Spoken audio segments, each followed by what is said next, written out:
আরতি শাসমল, সামন্ত। আরতি সামন্ত, হ্যাঁ। আপনি আমার কাছে 6 মাস আগে কী সমস্যা নিয়ে এসেছিলেন? একবারই তো ওষুধ দিয়েছিলাম। 1 বছর আগে। 1 মাসের আগে কী সমস্যা নিয়ে এসেছিলেন প্রথম থেকে?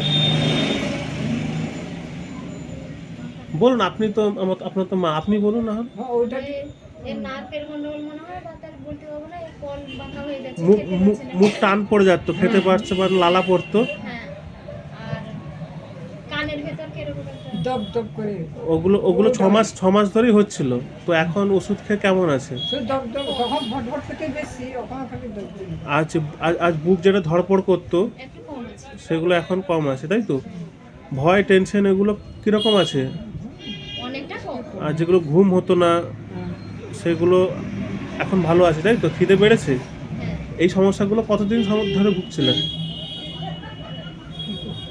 এই সমস্যা কতদিন ধরে ভুগছিলেন? অনেক দিন। 6 মাস। 6 মাস মতো। তো তো একবারই ওষুধে ভালো হয়েছেন, তাই তো? ঠিক আছে। তো এই হোমিওপ্যাথি যদি সম্ভব, বুঝতে পারছেন তো? এটাই সবাইকে বলতে চাই যে হোমিওপ্যাথিতে সিঙ্গেল মেডিসিনের মাধ্যমে অল্প কটা ওষুধ দিয়ে এই সমস্যাগুলো অনেকটাই নির্মূল করা যায়। এবং এর জন্য গাদা গাদা ঘুমের ওষুধ কি প্যারাসিটামল এটা ওটা ওষুধ খেলে সমস্যা কমে না, বরং বাড়ে।